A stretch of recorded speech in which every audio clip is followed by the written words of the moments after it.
بسم الله الرحمن الرحيم والصلاة والسلام على أشرف الأنبياء والمرسلين سيدنا محمد وعلى آله وصحبه أجمعين اللهم اشرح لي صدري ويسر لي أمري واحلل عقدة من لساني يفقه قولي السلام عليكم ورحمة الله وبركاته.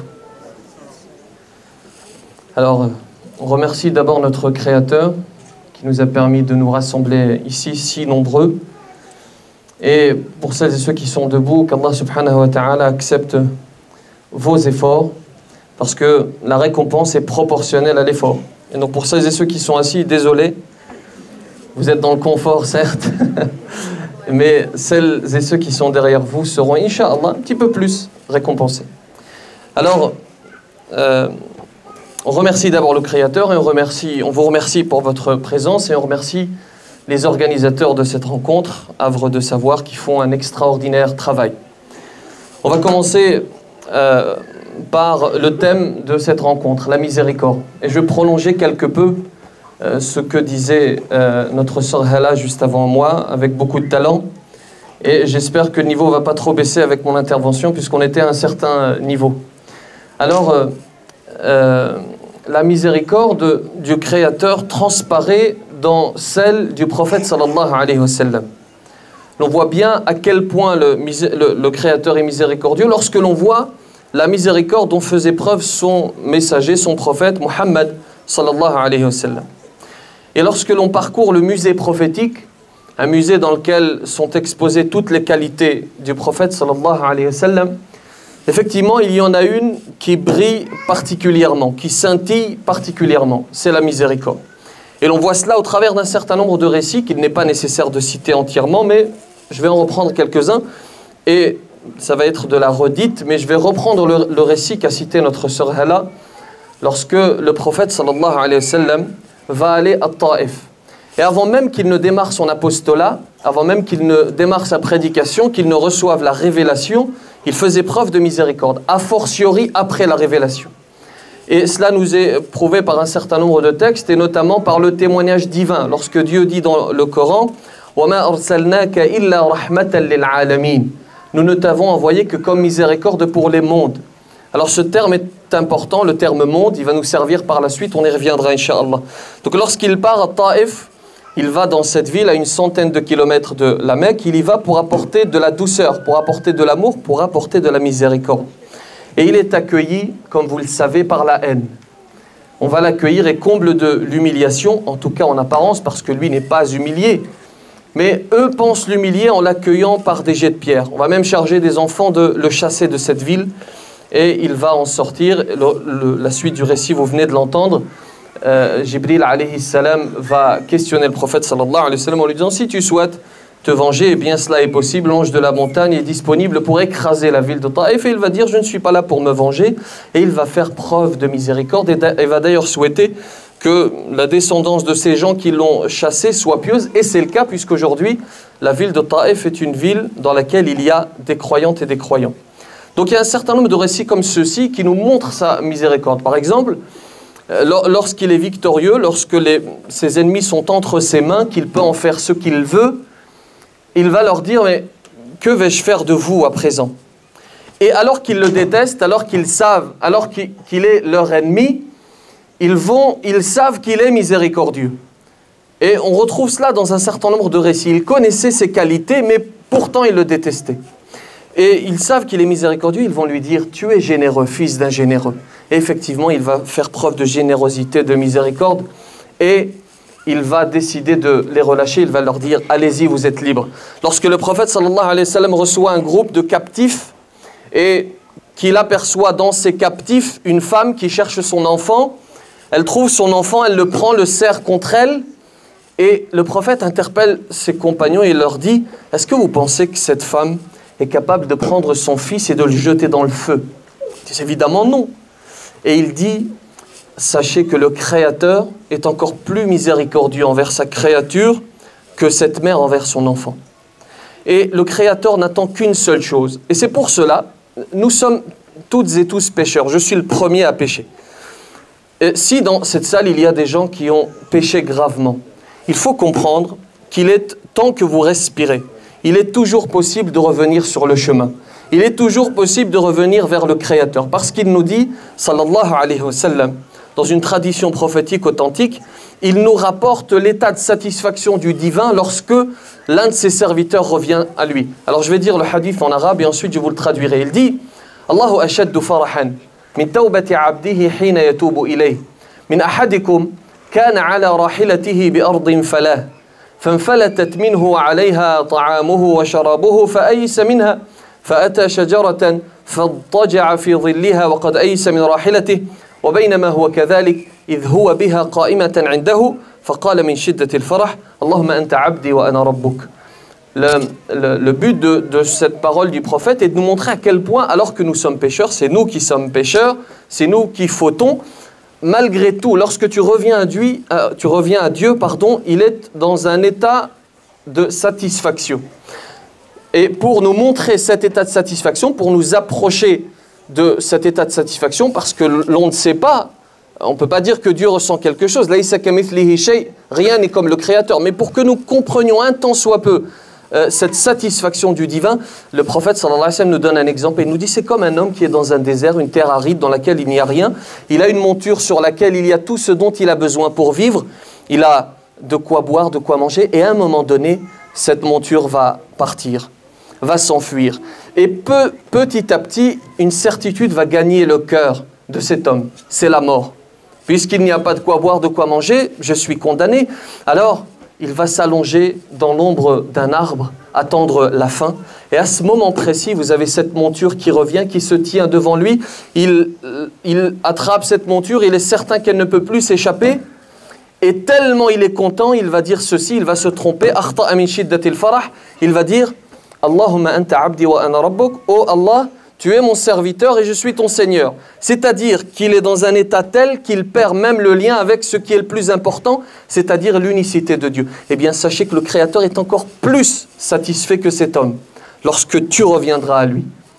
Et c'est pour cela qu'il ne faut pas juger l'autre et dire de l'autre qu'il est condamné, qu'il est perdu. On a beaucoup cette tendance au sein de notre communauté. Lui qui va en boîte de nuit, tu crois qu'il peut revenir? Bien sûr qu'il peut revenir. Parce qu'à partir du moment où des gens comme Abu Sufyan, comme Omar ibn Khattab, qui ont commis l'immonde, qui ont combattu le prophète sallallahu alayhi wa sallam, la meilleure des créatures sur terre, à partir du moment où ces gens sont revenus, ont été acceptés, alors toi et moi nous pouvons revenir. À partir du moment où Dieu dit dans le Coran idhaba ila fir'auna innahu tagha faqula lahu qawlan layyinan la'allahu yatadhakkaru aw yakhsha. Même lorsqu'il s'agit de Pharaon, il y a de la douceur et de la miséricorde. Il dit à Moussa et à Haroun, allez voir Pharaon et dites-lui de douces paroles. Peut-être réfléchira-t-il, peut-être reviendra-t-il. Voyez-vous. Et lorsque Yahya ibn Mu'adh va entendre ces paroles, il va être pris par l'émotion. Il va pleurer et dire, mais regardez la miséricorde du Créateur avec celui qui dit qu'il est Dieu, celui qui prétend être Dieu. Pharaon prétendait qu'il était Dieu. Ana rabbukumul a'la. Voilà la miséricorde du Créateur pour celui qui prétend être Dieu. Oh Allah, quelle va être ta miséricorde pour celui qui affirme que tu es Dieu. Voyez-vous, la miséricorde du Créateur est infinie. Et parmi les gages de sa miséricorde, parmi les preuves de sa miséricorde, il y a la terre sur laquelle nous vivons. La terre sur laquelle est descendu le premier d'entre nous, qui est Adam, alayhi salam. Et la miséricorde de Dieu transparaît également dans la manière dont il a façonné le monde. Il suffit de parcourir le monde pour s'apercevoir de la miséricorde de Dieu. Regardez simplement cet oxygène qui nous permet de respirer. Regardez cette eau qui nous permet de vivre. Regardez la manière dont le Créateur a placé le soleil. Ni trop en avant, ni trop en avant, ni trop en avant, ni trop en arrière. Voyez-vous, pour nous permettre de n'avoir ni trop chaud, ni trop froid. Et il est vrai que prendre soin de ce dépôt n'est pas une préoccupation majeure pour beaucoup, musulmans ou non. Et on va revenir au verset que j'ai cité tout à l'heure. وَمَا أَرْسَلْنَاكَ إِلَّا رَحْمَةً لِلْعَالَمِينَ. Nous ne t'avons envoyé que comme miséricorde pour les mondes. Lorsque Dieu parle des mondes, il inclut le nôtre. Il envoie le prophète sallallahu alayhi wa sallam pour être miséricordieux également envers le monde dans lequel nous vivons. Et puisque c'est notre modèle, sallallahu alayhi wa sallam, sallu ala rasulillah. Et puisqu'il est puisqu'il est, il est notre modèle, alors nous ne l'atteindrons jamais, certes, mais il faut tendre vers son comportement, puisqu'il est notre modèle, il faut faire preuve de la même miséricorde envers la terre que nous foulons, envers ce dépôt, cette amana que le Créateur nous a confié. C'est une miséricorde et en même temps c'est un dépôt. Et l'on va voir par la suite que malheureusement beaucoup d'humains ne prennent pas soin de ce dépôt. C'est pour cela qu'il faut dire que nous avons une responsabilité individuelle vis-à-vis de cette terre que le Créateur nous a confiée. Les animaux, les océans, les forêts, les lacs, tout cela nous devons en prendre soin en tant qu'être humain et en tant que musulmans. Et les preuves, il y en a à foison. Vous avez par exemple la forme des suwar, la forme des sourates. Si vous prenez certaines sourates comme « Wa-shamsi wa duhaha », comme « Wal-fajr », le Créateur évoque tout ceci, il évoque le soleil, il évoque la lune, il évoque les animaux, puisque nous avons des sourates comme Surat al-Baqarah, la vache, Surat al-Nahl, les abeilles, Surat al-Naml, les fourmis. Et même le Créateur va jurer et va dire Wa-shams et va dire Wal-layl. Et en réalité ici, le fond, la forme reflète le fond. Le Créateur a fait ceci, a juré et a nommé certaines sourates par cela pour nous, parce que le Créateur fait les choses à dessein. Il ne fait pas les choses comme cela fortuitement. Et lorsqu'il fait cela, c'est pour une raison particulière, pour nous interpeller, nous dire Al-Shams, Al-Fajr, Al-Baqarah, tout cela c'est très important. Il y a également un certain nombre de traditions prophétiques, de hadiths. Et sachez qu'en délaissant ou en nuisant à la terre, en réalité, nous nuisons à autrui. Et nuire à autrui, c'est à proscrire. Et nous verrons cela dans le détail dans quelques instants, Inch'Allah. Il y a un certain nombre de versets. Dieu dit dans le Coran « وَلَا تُفْسِدُوا فِي الْأَرْضِ بَعْدَ إِصْلَاحِهَا » et ne se met pas la corruption sur la terre après qu'elle ait été réformée. L'une des formes de la corruption, c'est le fait de ne pas respecter la terre. C'est l'une des interprétations de ce verset. Il y a également un autre verset dans lequel Dieu dit وَإِذَا تَوَلَّى سَعَى فِي الْأَرْضِ لِيُفْسِدَ فِيهَا وَيُهْلِكَ الْحَرْثَ وَالنَّسْلَ وَاللَّهُ لَا يُحِبُّ الْفَسَادَ. Le Créateur nous dit ici, dès qu'il tourne le dos, il parcourt la terre pour y semer le désordre et saccager culture et bétail, et Dieu n'aime pas le désordre. Et vous avez dans le comportement du prophète et dans sa tradition prophétique un certain nombre d'exemples lorsqu'ils sont en temps de guerre, alors qu'ils sont occupés par autre chose. Leur esprit est occupé par autre chose, ils sont préoccupés par la stratégie, etc. Dans ce contexte, il dit à ses compagnons, ne coupez pas ne serait-ce qu'un seul arbre. Et plus surprenant, il nous dit, et il nous demande de respecter l'environnement, même dans un moment très particulier. Regardez ce qu'il dit dans cette tradition prophétique. Il dit, si la fin du monde venait à survenir, alors que l'un d'entre vous tenait dans sa main une plante, alors s'il peut la planter avant la fin du monde, qu'il le fasse. Il nous donne également des recommandations vis-à-vis des animaux. Lorsqu'il va voyager avec Abdullah ibn Mas'ud, radiyallahu anhuma, et avec un certain nombre de compagnons, à un moment donné, il s'arrête, le prophète s'éloigne quelque peu, et vous avez les compagnons qui vont trouver un oiseau avec sa progéniture, un oiseau avec 2 oisillons. Ils vont se mettre pour s'amuser à prendre ces 2 oisillons et à s'amuser. Ce qui va provoquer la colère de leur mère et qui va provoquer la colère du prophète sallallahu alayhi wa sallam. Revenant et constatant qu'ils sont en train de transgresser, qu'ils sont en train de faire souffrir la mère de ces oisillons. Et il va leur dire rendez, il va leur dire fermement, rendez ces oiseaux, ces oisillons à leur mère. Alors quels sont les problèmes et quelles sont les solutions? Les problèmes sont multiples, il n'est pas question ici de tous les évoquer ou de tous les résoudre. L'objet de cette intervention, c'est de vous sensibiliser vis-à-vis de cette terre que nous foulons. Vous avez des choses qui sont très simples en réalité, qui sont triviales. Ne serait-ce que le fait, dehors, de jeter un papier, de jeter un déchet. Ce qui est choquant maintenant, ce n'est plus le fait de jeter, ce n'est plus l'action, c'est la banalisation, la normalisation de cette action. C'est-à-dire qu'aujourd'hui, on voit des gens jeter comme si de rien n'était. Et c'est banal, et c'est naturel, et c'est devenu quelque chose qui n'est pas choquant, qui est tout à fait naturel. Et alors, une petite précision, il y a une image qui circule depuis quelque temps qui montre, je ne sais pas si vous avez vu ça, qui montre un oiseau décédé avec en face de lui du chewing-gum et on dit que cet oiseau, on a jeté le chewing-gum, cet oiseau pensait que c'était du pain, il l'a mangé, il est mort. Alors, je tiens juste à préciser une chose, c'est faux, cette image est fausse. Une petite aparté, il faudrait toute une intervention pour ce sujet, qui est très important. Le sujet le fait de diffuser le faux, ce qu'on appelle le fake. Le fait de diffuser, aujourd'hui avec WhatsApp, etc., on publie des informations. Alors là, fort heureusement, ce n'est pas quelque chose de très grave, il s'agit juste de l'exemple d'un oiseau. Mais pour des traditions prophétiques, des versets, etc., des rappels, on diffuse beaucoup sans se renseigner. Or, l'oiseau est tout à fait capable de distinguer, et c'est le cas de le dire, de distinguer le bon grain de l'ivraie. Par contre, ce qui est dommageable lorsque l'on jette ne serait-ce qu'un chewing-gum dehors, c'est que ce chewing-gum va mettre un certain temps à se dégrader, à se biodégrader. Le chewing-gum, il met à peu près 5 ans, vous entendez? Lorsque vous jetez, et on ne se rend pas compte de cela. Pour nous, c'est un geste tout à fait banal. Mais le chewing-gum va mettre 5 ans pour se biodégrader. Que dire de la canette, etc., qui met des années à peut-être même des dizaines d'années à se biodégrader. Alors, juste une chose, on m'a prêté ce verre, avant de savoir. Alors on appelle ça, comment est-ce qu'on appelle ça? L'Eco-Cup. Ils sont disponibles là-bas à la restauration.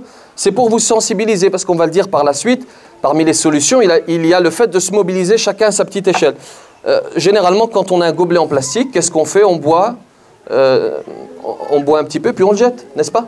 Et c'est ce qui se passe beaucoup en Arabie Saoudite. Lorsque l'on va faire l'Umrah ou le Hajj, il y a des gens qui vont accomplir un acte noble, le pèlerinage, le petit ou le grand, et qui vont se mettre à gaspiller des dizaines de milliers de gobelets qui sont jetés. Et vous avez cet Eco-Cup, une idée très intéressante, vous donnez une caution, vous donnez 1 €, et une fois que vous avez terminé de boire, eh bien vous récupérez vous rendez le verre et vous récupérez votre caution. Croyez-moi, lorsqu'il y a de l'argent en jeu, les gens rendent, ça change la donne. Mais ce dont il faut prendre conscience, c'est que nous serons questionnés. Prenez un instant conscience de cela. C'est au-delà de l'argent. Nous allons être questionnés sur nos actions. Et la caution, elle est celle-ci. Le péché. Est-ce que je commets un péché? Oui, tu commets un péché lorsque tu ne prends pas soin du dépôt qu'Allah subhanahu wa ta'ala t'a confié. Il y a autre chose. Il y a ce que l'on appelle la pollution lumineuse. Vous savez, le soir, généralement, on oublie d'éteindre la lumière. On met toute la journée, on laisse la lumière allumée. Eh bien, sachez que cela conduit à ce que l'on appelle la pollution lumineuse. Et je vous invite à lire à ce propos, il faudrait dire beaucoup de choses, mais je vous invite à taper ça sur Internet et à chercher pollution lumineuse. Il y a également le réchauffement climatique, bien entendu, c'est-à-dire le fait que la température moyenne augmente à cause de l'activité de l'homme. Et il y a un certain nombre de conséquences et on ne se rend pas compte. Vous avez par exemple les saisons qui vont devenir instables, donc conséquences sur la faune et la flore. Vous avez les glaciers qui vont fondre, le niveau de la mer qui va augmenter, vous avez les gens qui habitent à proximité, qui sont sur les côtes, qui sont en danger. Vous avez également l'électricité, la production d'électricité par les centrales nucléaires. Et cette production d'électricité, elle amène avec elle des déchets nucléaires. Et jusqu'à ce jour, la seule solution que l'on a trouvée, l'une des solutions, c'est de les enterrer. C'est ce que l'on appelle le stockage en couche géologique profonde. La question qu'il faut se poser, c'est que va-t-il se passer pour les générations à venir? On disait tout à l'heure, ne pas nuire à la terre, c'est nuire à l'humain. Et on est exactement dans ce cas-là. En faisant cela, nous nuisons aux générations qui vont venir. Et c'est en tout cas un débat qu'il faut poser et il faut s'intéresser à ces questions. Comprenez l'objet de l'intervention. Je ne suis pas là pour vous faire un cours sur l'écologie. Je suis simplement ici pour que lorsque vous allez quitter cette rencontre, entre autres, parmi toutes les leçons que vous allez retenir, retenez celle-ci. Je m'intéresse à l'écologie, à ce dépôt qu'Allah subhanahu wa ta'ala m'a confié. Alors, je n'ai pas de solution miracle, je n'ai pas de baguette magique, bien entendu. Mais il est important que chacun se mobilise, que chacun participe, que chacun réfléchisse. Pèse sur nous une obligation de moyens. Vous entendez? Pèse sur nous une obligation de moyens et pas une obligation de résultat. C'est-à-dire, je me mobilise sincèrement, le plus fortement possible. Le résultat, il est entre les mains de Dieu. Fort heureusement, l'obligation de résultat ne pèse pas sur moi. Donc je dois me mobiliser, et ne dites pas, il ne faut pas dire que c'est une gageure, que c'est un objectif inatteignable. On dit beaucoup cela, et d'ailleurs, c'est par cela que l'on va conclure tout à l'heure, Inch'Allah. Il y a aussi un problème de consommation à outrance, ce que l'on appelle le consumérisme. Vous avez un prix Nobel de l'économie qui s'appelle Joseph Stiglitz, qui dit ceci. La nouvelle religion du monde moderne, 5 minutes, très bien, je vais essayer de tenir le délai. Joseph Stiglitz nous dit donc, la nouvelle religion du monde moderne, c'est le consumérisme. Et la croyance qui amène, ce consumérisme amène avec lui la croyance suivante, consommez, vous serez heureux. Il y a également le jour du dépassement, ce qu'on appelle le jour du dépassement. Alors excusez mon accent en anglais, on appelle ça The Earth Overshoot Day. C'est-à-dire, ce jour, alors cette année c'était le 1er août. Écoutez bien, ce jour, c'est le jour où l'humanité a consommé tout ce que la Terre peut produire en un an. C'est-à-dire qu'en 7 mois, de janvier jusqu'à fin juillet, 7 mois, l'humanité a consommé tout ce que la Terre peut produire en 12, en une année. Pour que vous compreniez, on coupe plus d'arbres qu'il n'en pousse et on pêche dans la mer plus de poissons qu'il en est. Et d'ailleurs, je vais vous conseiller un site, si vous avez de quoi noter. Vous allez sur ce site, vous mettez un certain nombre d'informations. Il va vous demander, est-ce que vous avez une voiture, combien de kilomètres vous faites, est-ce que vous utilisez les transports en commun, est-ce que vous prenez l'avion, etc., etc. Et à la fin, le résultat, on va vous dire de combien de planètes aurions-nous besoin si tout le monde vivait comme vous. Et pour vous prouver que je ne suis pas là en grand moralisateur et en grand Manitou qui vous donne des leçons, je suis exactement au même niveau que vous, si ce n'est en bas, j'ai fait le test. Et si tout le monde vivait comme je vis, on aurait besoin de 2 planètes. Voyez-vous? Alors, fort heureusement, il y a des gens qui ont fait le test, c'est 4 planètes, 5 planètes. Alhamdoulilah, j'en suis qu'à 2. Et je vous conseille de faire le test. Alors, je vous donne le site si vous avez quoi noter. C'est Footprint Calculator. Foot, F-O-O-T, print, P-R-I-N-T, calculator.org. Et je vais vous conseiller un livre également qui s'appelle Consumérisme et valeurs de l'islam. Alors j'espère être objectif en disant ceci, puisqu'il a été écrit par mon beau-frère qui s'appelle Ismail Mounir, et vous allez pouvoir prolonger le thème que nous sommes en train d'évoquer, Inch'Allah. Alors n'allons pas dans l'excès, restons dans le juste milieu. Consommer, c'est tout à fait naturel, c'est tout à fait normal. Consommer à outrance, ce n'est pas normal. Consommer pour vivre, oui. Vivre pour consommer, non. Et lorsque nous faisons cela, lorsque nous sommes dans la surconsommation, c'est un cercle vicieux. Nous encourageons les entreprises à produire plus. Nous encourageons les entreprises à produire plus et donc à nuire à notre planète. Et on voit bien cette surconsommation lors du mois de Ramadan, n'est-ce pas? On voit bien les rayons qui se vident. Un mois qui doit être un mois de spiritualité, dans lequel on prend du recul, on voit bien que c'est une catastrophe, que les tables se remplissent. Alors je ne vous dis pas qu'il faut pas rompre le jeûne comme il faut, mais il faut être dans la mesure. On voit bien les rayons qui se vident. Et cette surconsommation, elle amène un autre effet pervers. Il y a le développement. Ce développement est possible à cause de notre surconsommation. Ce développement des crédits à la consommation, ce qu'on appelle le crédit revolving. Tout cela est possible parce que nous surconsommons, parce que l'on nous invite à vivre au-dessus de nos moyens. Alors, je me souviens que mon père me disait toujours qu'il n'était jamais à découvert. Il s'arrangeait pour ne jamais être à découvert. Alors, il gagnait modestement sa vie, il n'était pas riche, il était imam, il l'est toujours d'ailleurs. Il n'était pas riche, mais il s'arrangeait toujours pour ne pas être à découvert. Une petite digression à ce propos. Je m'excuse, ce n'est pas le sujet, mais il faut le dire. 1 minute. Bon, je vais essayer de clôturer rapidement. Alors, une digression et la conclusion. Petite digression, il faut qu'on s'intéresse à ce point. Alors, au travail de l'imam de manière générale, mais à ce point également, vous avez des dizaines de jeunes qui se forment, mais qui ne finissent pas imam, qui font 5 ans, 7 ans d'études et qui ne finissent pas imam. Et les mosquées se questionnent, pourquoi on n'a pas d'imam? On cherche un imam francophone. Pourquoi tu n'as pas d'imam? Parce que tu lui proposes moins que le SMIC. Voilà la réalité. Et nous, on pense que l'imam, c'est un saint. Vous savez, c'est quelqu'un qui vit sur une autre planète. C'est quelqu'un qui vit sur une autre planète, qui n'a besoin de rien. Il vit, il a des enfants, il a besoin de vivre. Il fait 7 ans d'études et on lui propose moins que le SMIC. Alors, j'espère être objectif parce que je ne suis pas concerné. Je suis imam, mais ce n'est pas la source de mes revenus. Je suis entrepreneur. Mais en l'occurrence, vous avez beaucoup d'imams qui sont découragés à cause de cela. On pense que le fils sabilillah, c'est gratuit. On pense que seul celui qui ne gagne pas d'argent, qui n'a pas de revenus, lui, il est pieux. Non, nous sommes tous des êtres humains et nous avons besoin de vivre. J'avais un certain nombre de choses à dire. Je vais clôturer par une chose, Inch'Allah. Il faut remercier Allah subhanahu wa ta'ala pour ce gage de miséricorde, pour cette terre qu'il nous a octroyée. Et il faut en prendre soin. Et pour clôturer, il ne faut pas se dire que nous sommes trop petits. Certains se disent ceci. Mais qu'est-ce que je vais changer à ma petite échelle? Oh, très bien, je vais donner 1 euro pour ce verre. Mais qu'est-ce que ça va changer? Et c'est exactement cette philosophie qu'il ne faut pas avoir. La philosophie qu'il faut avoir, c'est celle qui découle de ce proverbe africain, que j'apprécie particulièrement, qui dit ceci, écoutez bien. Il dit, celui qui pense qu'il est trop petit pour accomplir de grandes choses, n'a jamais dormi avec un moustique. Voyez la taille du moustique? Voyez ma taille?